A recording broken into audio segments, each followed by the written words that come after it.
Gemeente, kom ons staan op, kom ons sing saam, grote God, aan U die eer. Hoor die foto van die seun van die Here, dan antwoord ons met die loflied, O kom ek jubel, Hemelvader, en daarna kan jy gaan sing.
Gemeente, as die Here die huis nie bou nie, soek die wat daaraan bou te vergeefs. As die Here die stad nie beskerm nie, waak die wat dit beskerm te vergeefs. Ons vertroue is op die Here alleen. Amen.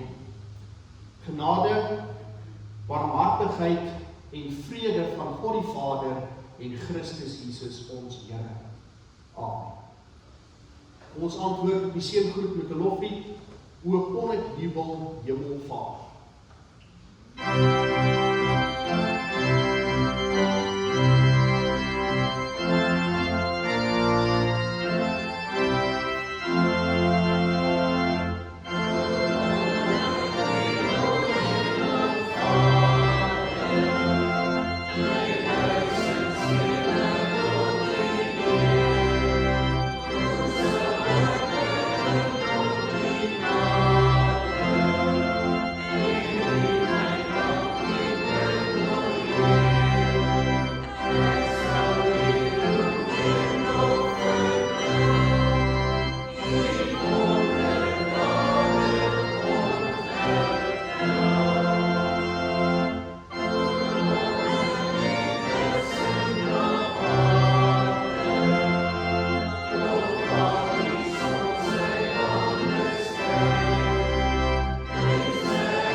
Broers en susters, kom ons hoor die 10 gebooie uit Eksodus 20 in verkorte vorm.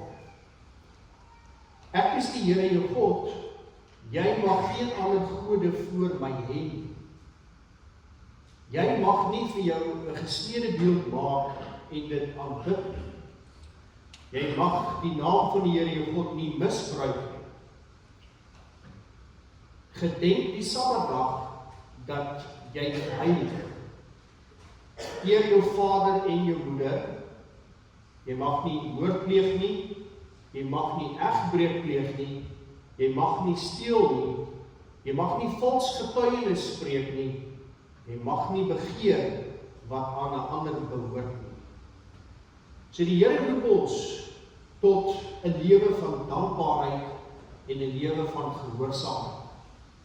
Want jy weet daar waar jy sit, dat jy nie al hierdie tipe dinge noodwendig regkry.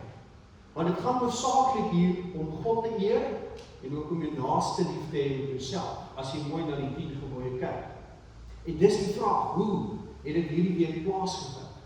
Het jy jou naaste lief gehad soos jouself? Het jy God geëer in jou dade en in jou woorde, en baie belangriker in jou gedagtes? Dan weet ons skiet tekort. So die Here roep ons op om dankbaar te wees en gehoorsaam te wees. En daarom kom ons bely ons sonde voor die Here en sluit ons oë in gebed. Ons almagtige Hemelse Vader, Here, ons dankie. Ons begin om dankie te sê vir al die gawes, al die voorregte, al die geleenthede, al die mense wat in ons lewend is, vir wie ons lief is, en wie vir ons lief kan wees. Dankie Here daarvoor. Dankie Here dat daar so baie dinge is wat ons nie eens opmerk nie. Goed wat reg verloop, omdat U dit so behaag. Dinge wat met ons gebeur agter die skerms wat ons nie eens van bewus is nie. Here, dankie dat ons weet dat U 'n wakende hand op ons hou. Maar ons weet ook, Here, dat ons in ons menswees baie keer tekort skiet. Ons woorde getuig nie altyd van liefde nie. Ons dade wys nie altyd, Here, dat ons aan U behoort nie. En Here, ons gedagtes hardloop met ons weg. Ons is partykeer oor negatief en onrealisties in ons denke. En ons vra dat U ons daarvoor sal vergewe. Here, help ons om elke dag reg te begin in U teenwoordigheid, hand aan hand met U te loop in elke nuwe dag. Here, want as ons so gefokus U liefde wil uitleef, moet ons dit saam met U kan doen. Ons weet ook, Here, dat ons partykeer so beheer raak met ons eie lewens, dat ons so vergeet, dat ons eintlik deel is van iets groters, wat ver hierdie bestaan oortref. Here, dat ons deel is van die ewige bestaan, is 'n sekerheid. En daardie sekerheid moet gewys word in hoe ons lewens elke dag hier, in hierdie onsekere wêreld lewe. Here, dankie dat U ons gereeld daaraan herinner.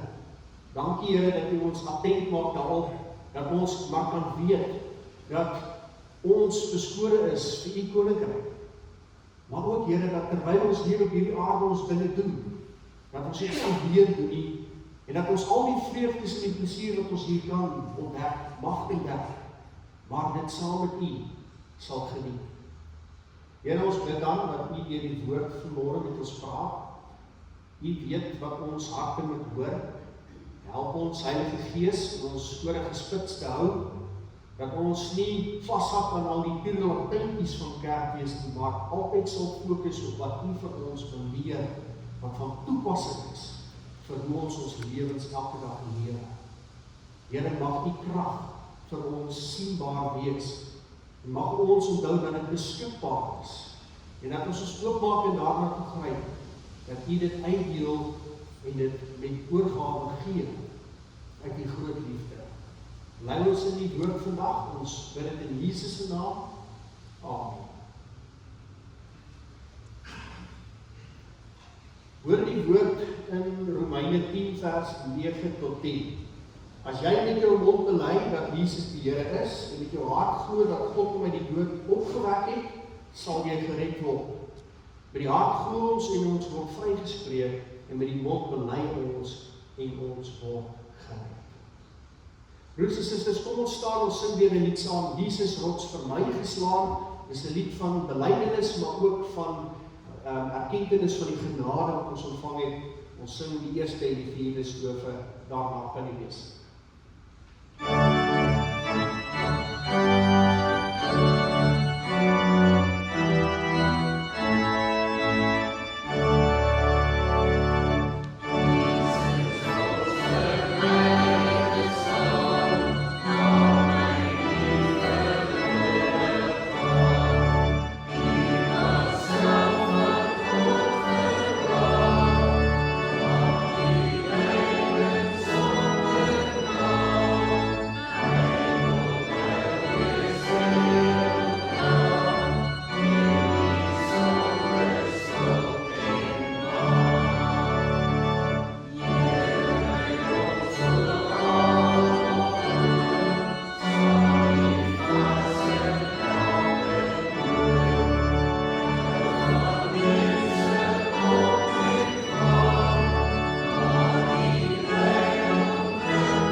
ons lees die volgende gedeelte saam uit Rigter 6 vers 1 tot 16. Maar kyk die tema. God sien meer in jou as wat jy in jouself sien. En ons gaan nou lees van so 'n persoon, maar ook 'n bietjie van die geskiedenis tot en met daardie punt. So kom ons kyk wat sê Rigter 6 van vers 1 vir ons. Gideon. Die Israeliete het gedoen wat verkeerd is in die oë van die Here, en hy het hulle 7 jaar lank oorgegee in die mag van die Midianiete. Hulle het die Israeliete hard behandel, en daarom het hulle langs die bergstropies, in grotte en in ander ontoeganklike plekke gaan bly. En wanneer die Israeliete iets gesaai het die Midianiete teen hulle opgetrek, saam met die Amalekiete en ander mense uit die ooste. En dan slaan die Midianiete kamp op en vernietig die opbrengs van die land, selfs tot by Gaza se wêreld. Hulle het nie 'n dier in Israel lewend agtergelaat, nie 'n skaap of 'n bees of 'n donkie nie. Die Midianiete het met hulle veetroppe gekom en kom tent opslaan. Hulle was so baie so sprinkane. Hulle en hulle kamele kon nie getel word nie. Hulle het die land kaal gestroop. Hulle het die Israeliete arm laat word, en toe het die Israeliete tot die Here geroep om hulp.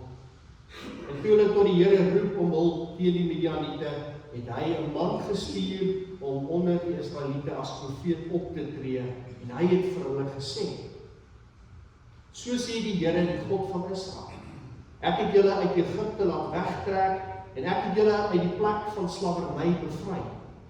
Ek het julle gered uit die mag van Egipte en van almal deur wie julle verdruk is. Ek het hulle laat plek maak vir julle, en ek het hulle land vir julle gegee. Ek het vir julle gesê, ek is die Here julle God. Julle mag nie die gode dien van die Amoriete, in wie se land julle woon nie. Maar julle het nie na my geluister nie. Daarna het 'n engel van die Here gaan sit onder die groot boom in Ofra, wat behoort het aan Joas, die Abiesriet.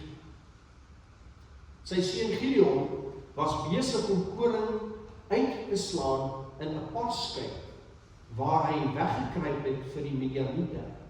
Die engel van die Here het aan hom verskyn en vir hom gesê: Die Here is by jou, dapper man.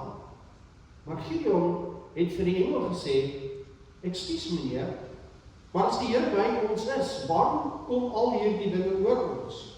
Waar is al sy magtige dade waarvan ons voorvaders ons vertel het toe hulle gesê het die Here ons nie uit Egipte bevry nie?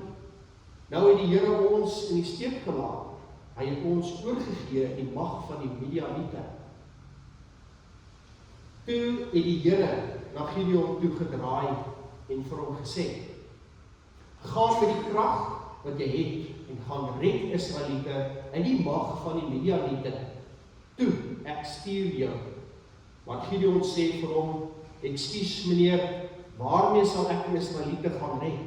Die familie waarin ek behoort is die armste in die hele Manasse, en van my pa se kinders het ek die minste aansien. Die Here het hom geantwoord: Ek is by jou, en jy sal die Midianiete verslaan, asof hulle nie meer as een is. Ons lees tot sover. Ons weet dat die gras verdor, die blomme verwelk, maar die woord van God is ewig en dit is waar. Nou broers en susters van ons Here Jesus Christus, stel jou 'n oomblik voor in jou lewe. Miskien 'n oomblik in die werksplek, of 'n oomblik wat afspeel in jou huishouding.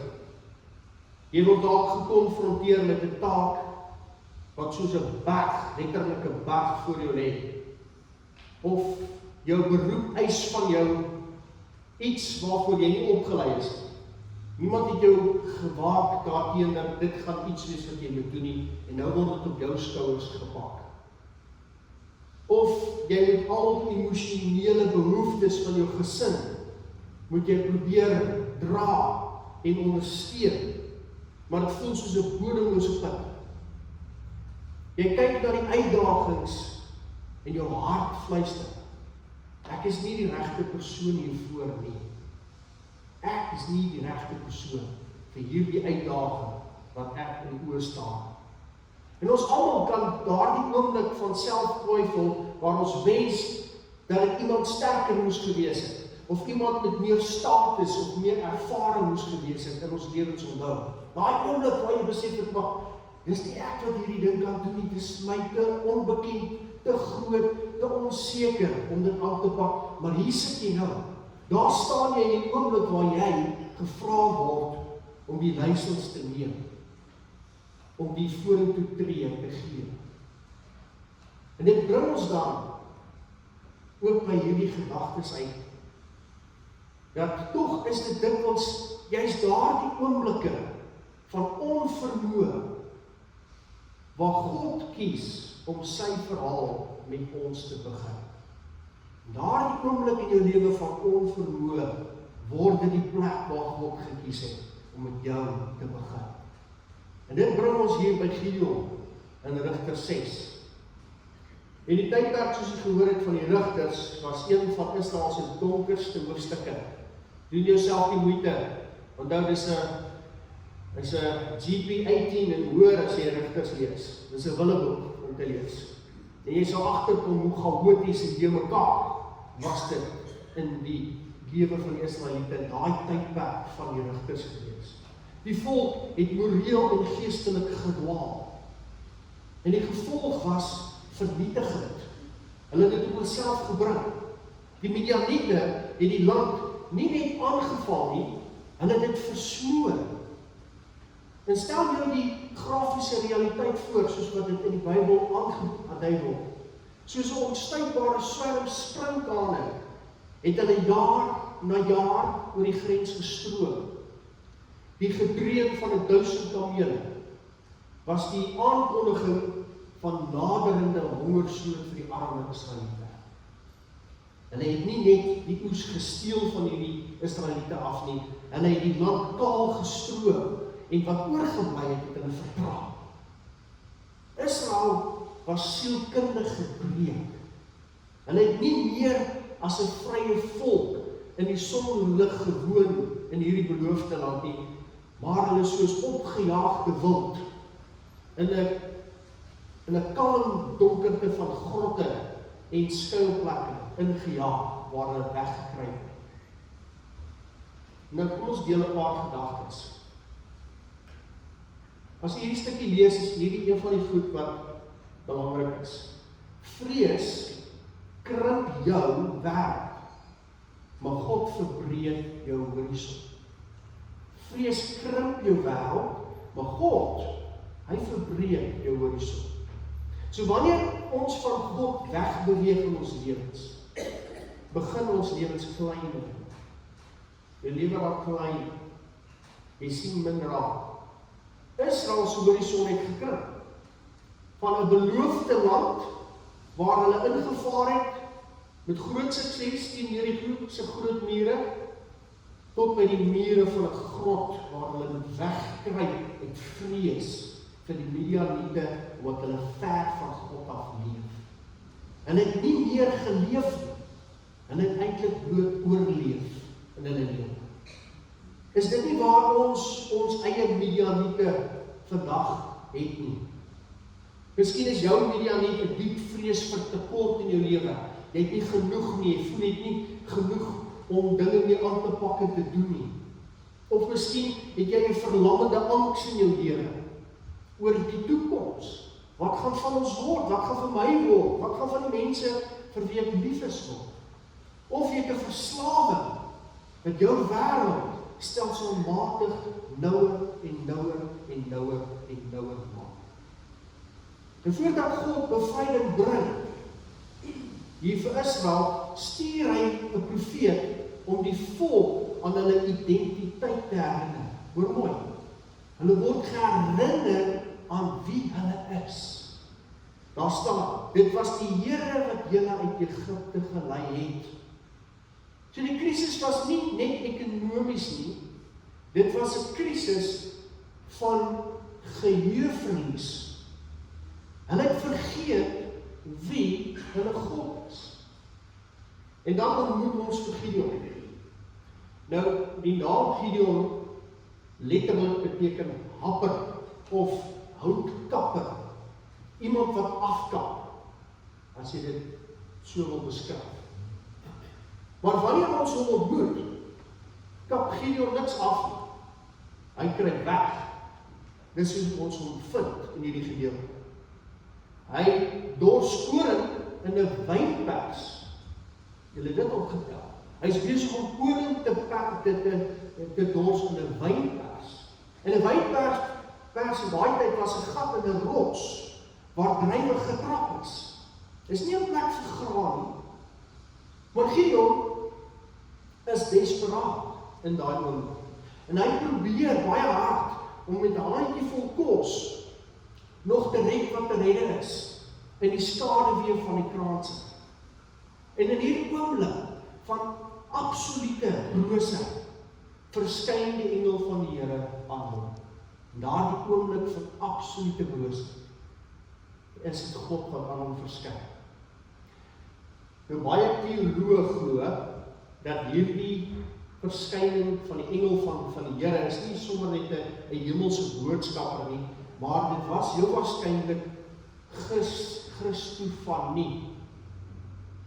Christofanie beteken is 'n verskynsel van die Seun van God selfs lank voor sy menswording in Bethlehem. Kan nie wees nie. As verskillende redes vir hoekom hulle dit sê, want omdat die engel van die Here dan praat ook asof dit God is. Reken teoloë, miskien het dit iets daarmee te doen, dat dit Christus is, voor sy mense word. Maar dit is nie belangrik nie, dit is net so voetnoot daar. Soos die Engelse sê, use it, don't use it. En die Here groet hom met woorde wat byna vreemd klink. Hy sê, daar staan, die Here is met jou, dapper held. En vir Gideon moes dit waarskynlik soos 'n slegte grappie geklink het. Hy staan daar met stof in sy gesig, hy is besig om weg te kruip in 'n gat, en hy staan daar bewend, vreesbevange vir die vyand, wat hom daar raakloop en sy lewe van hom wegneem. Maar God gebruik dan in hierdie gedeelte nie 'n spieël wat bloot die heilige realiteit weerkaats nie. God se woorde is soos 'n venster en hy kyk na wat hy reeds in Gideon gaan laat plaas. So waar Gideon 'n lafaard in 'n gat sien God 'n bevryder wat die Midianiete gaan afkap. En dit bring my by die volgende gedagte. Iets hiervan hoor ons ook in die gedeelte, is dat jou waarde lê nie in jou krag nie, maar in sy teenwoordigheid, in God se teenwoordigheid. So jou waarde lê nie in jou krag nie. Dit het 'n God. Gideon reageer met 'n pynlike vraag. En hy vra, as die Here met ons is, waarom het al hierdie dinge met ons gebeur? En ons moet nou vir 'n oomblik toelaat dat hierdie vraag so bietjie in die lug hang. Ons gaan nie daarop antwoord. Laat ons die ongemak van God se onskynlike afwesigheid voel. Hoe onskynlike afwesigheid. Ons voel dit. So in ons eie land, broers en susters, te midde van korrupsie, te midde van geweld en onsekerheid, vra ons partykeer dieselfde. Waar is die wonders waarvan ons Hemelse Vader ons vertel het? Waar is dit? En God gee nie vir Gideon 'n teologiese verhandeling nie, 'n groot verduideliking nie. Nee, hy gee vir hom 'n opdrag. Dis wat God doen. Hy sê, gaan in hierdie krag van jou eie krag, ek stuur jou. Gebruik jou eie krag, jou eie vermoëns, en hoor dat ek jou stuur. En Gideon probeer dadelik terugduins, agter sosiale status. Hy sê, my stam waar ek vandaan kom is te swak, en ek is die minste in my familie, ek is nie veel werd nie.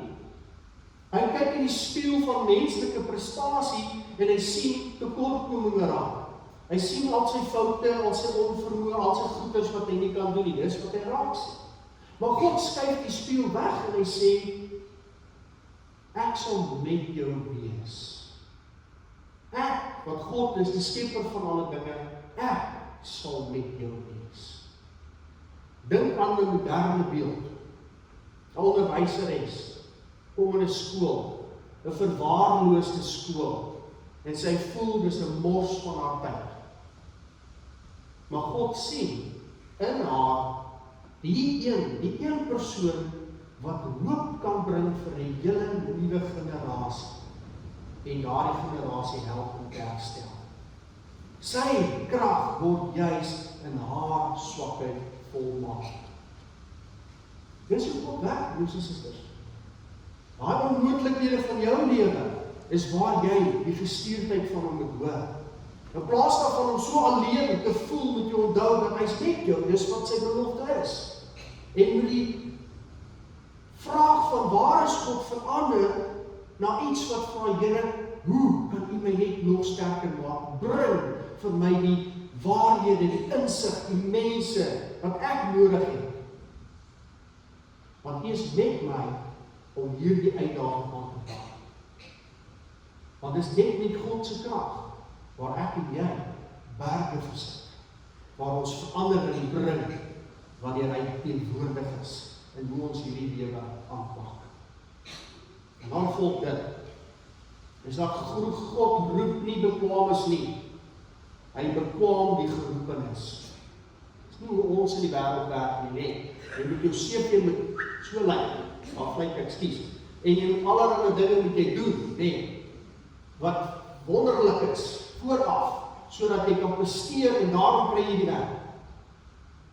Maar God sê, nee, ek roep jou eerste, jy gaan die werk moet doen, en dan maak ek jou bekwaam.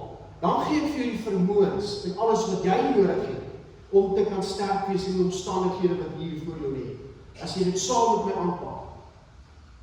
So hier die waarheid vind, sy diepste klimaks, nou in hierdie lydingstyd waar ek en jy onsself bevind. Hier is die 3de lydingssondag.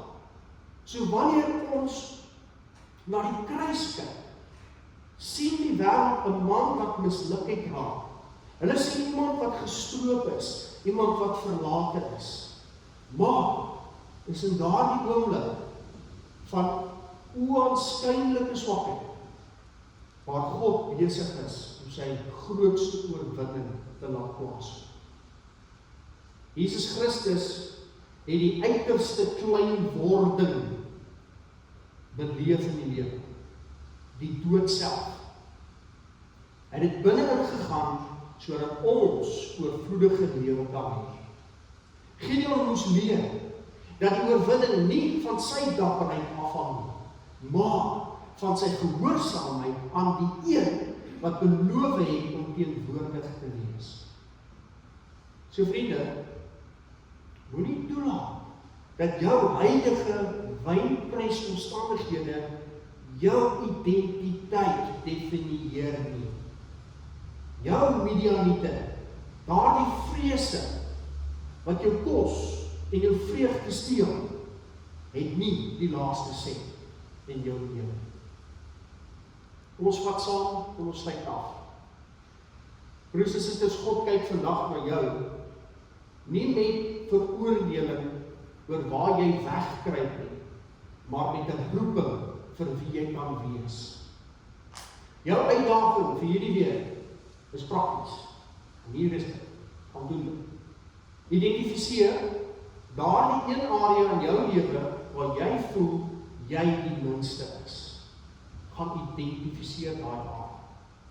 Gaan staan dan voor 'n spieël en in plaas daarvan om jou eie tekortkominge te lys, sê hardop, die Here is met my, want hy het my gestuur. Die Here is met my, want hy het my gestuur. So mag jy ontdek, dat wanneer jy jou hand in die hand van die Almagtige steek, selfs die swakste houtkappe 'n instrument van goddelike bevryding kan word. Amen. Kom ons sluit ons oë, kom ons bid weer saam. Ons Hemelse Vader, ons dank U vir U teenwoordigheid in ons lewens, dat U beloftes teenoor ons nooit verander het nie, maar dat dit 10 teen 1 ons is, Here, wat verander. Ons wat nie naby U lewe, ons wat nie U naam aanroep in alles wat ons in die lewe aanpak, ons wat kies wanneer ons U wil betrek in ons lewens, ons wat doen net wat ons wil en wonder waarom U nie vir ons dit wil gee nie. Here, ons vra om verskoning dat ons so wyd van U af kan leef baie keer in ons lewens. Jammer Here dat ons hierdie lewenspad aanpak en net U gebruik as 'n spaarwiel wanneer ons wiele pak geword het. Here, help ons om dit te verander. Help ons Here om daar waar ons in die week doenig is, waar ons by die werk gekonfronteer word, met ander mense uitgedaag is, en waar ons in ons eie gedagtes partykeer 'n warwoel van emosies beleef, dat U daar vir ons help om bedaring te bring. Help ons Here om net weer te fokus op die sake van die lewe wat werklik belangrik is. Sake soos liefde, eerlikheid, opregtheid, nederigheid. Ag, daar is so baie eienskappe van ons karakters, as ons dit ontwikkel, wat soveel vreugde, waarde en sin in ons lewe sal bring. Here, help ons om daarin te groei, en dat dit altyd ons fokus vir hierdie lewe mag wees. Here, wat ons ontdek, dat hierdie lewe is 'n toets. U toets ons houding. U toets hoe ons ander mense behandel. U toets hoe ons die uitdagings in ons lewens aanpak. U toets hoe ons, as ons bid vir geduld, hoe U vir ons die omstandigheid gee om ons geduld te laat werk. En Here, dit sien ons ook dat hierdie is 'n lewe wat U aan ons toevertrou het. En elkeen van ons hier, Here, het mense vir wie U in ons lewens gesit het, vir wie ons totaal en al ons liefde moet gee. U het vir ons omstandighede in ons wêreld geplaas waarvoor ons verantwoordelikheid moet neem. U gee vir ons die talente en die vermoëns sodat ons woeker daarmee, sodat U naam altyd verheerlik sal kan word daarmee.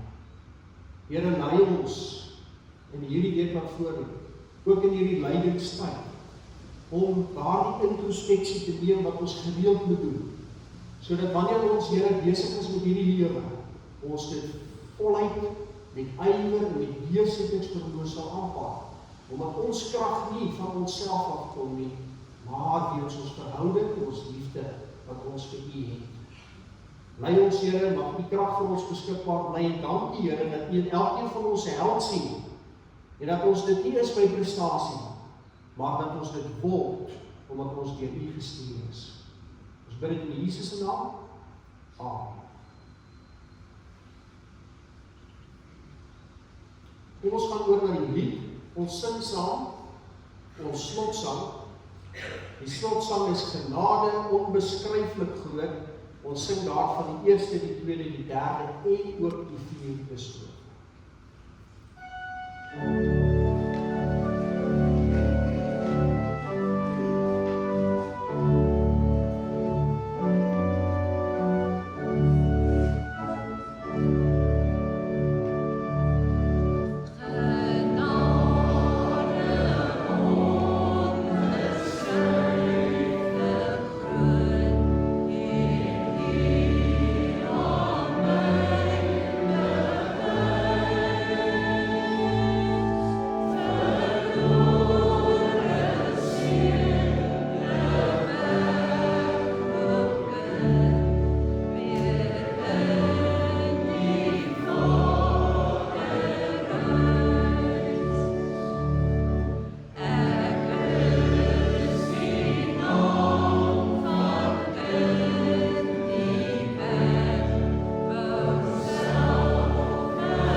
ontvang die seën van die Here en gaan in vrede. Ons vra God dat hy deur al die wysheid en insig wat die Gees gee, julle sy wil duidelik sal erken, sodat julle tot eer van die Here sal lewe deur net te doen wat hy verlang. Mag julle vrugte dra deur goeie werke en toeneem in die kennis van God, en mag God deur sy wonderbare krag julle alle sterkte gee om in alle omstandighede geduldig te volhard. Amen.